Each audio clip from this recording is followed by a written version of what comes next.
Hi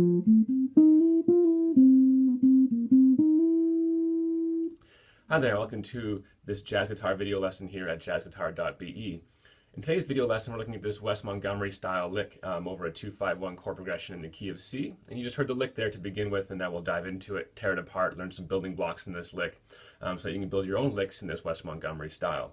So before we begin, if you want to look below the video here, there's a link in the About section that will take you to a page on the website, and on that page it has the tab and notation for this lick in case you want to follow along that way as well.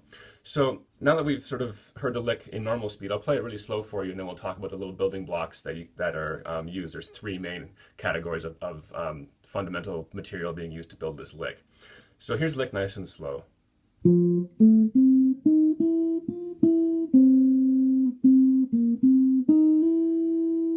Now the chords again are D minor 7, G7, C major 7. The first part of the lick uses F, A, C over D minor.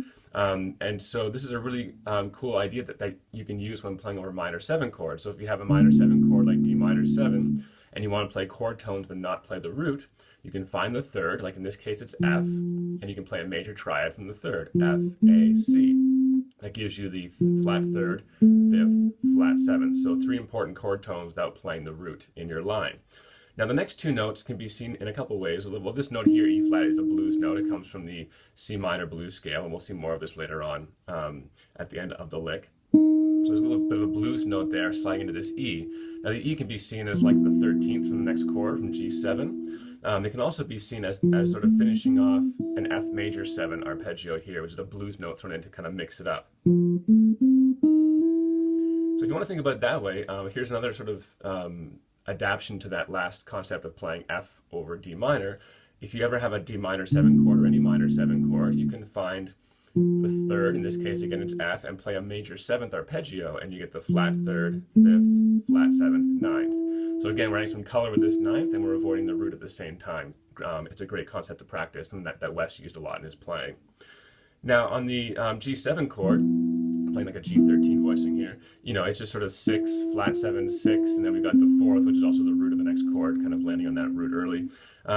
And so, you know, it just basically notes from the Mixolydian scale, or if you want to think about it from just outlining this 13th shape there, but they're all just diatonic notes, so very straight ahead approach.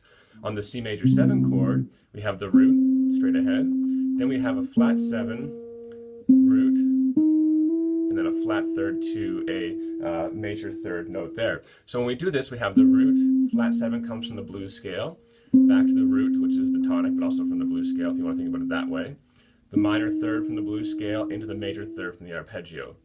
So we've seen the blues scale used twice here, once over D minor, and again over C major 7. So here's our second concept that we can use, or I guess it's our third if you think about the F major 7 as a separate concept, or think about the Mixolydian notes over G as a concept, but fairly straightforward for that one. But here, you know, if you ever have a 2-5-1 in C, you can use a C blues scale to play over any chord in that progression to give it that bluesy kind of, you know, 60s blue note kind of sound, which is, you know, a really big thing with Wes. He was, you know, he was really good on nailing arpeggios and scales and chromaticism and everything, but he always had a really good bluesy feel to his playing and sound.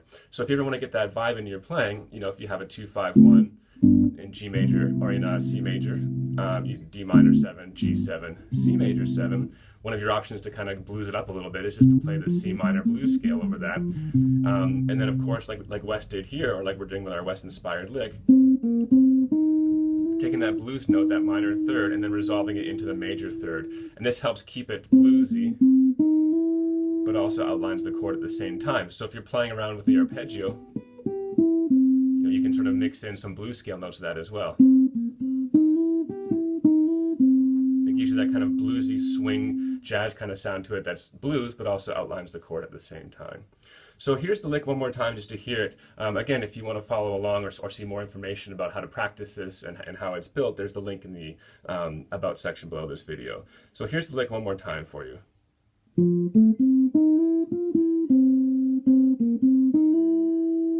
So it's a short little lick. It works well over a short 2/5 that covers 2 bars. It's got 3 really cool concepts: the Mixolydian, the F and F major 7 over D minor, and of course mixing in the blues scale, which is something that Wes loved to do in his playing, as well as bringing the blues scale into the arpeggio, which is also a really fun concept to practice. So a lot just from a little tiny lick here. So check out the lick, work in some different keys, start applying it to tunes and progressions you're working on, and then try and create your own licks using the concepts that we talked about in this video lesson. So if you like this lesson, click on the subscribe button below. Don't forget to do that so you're notified when we have new jazz guitar video lessons posted. And I hope to see you next time. Take care.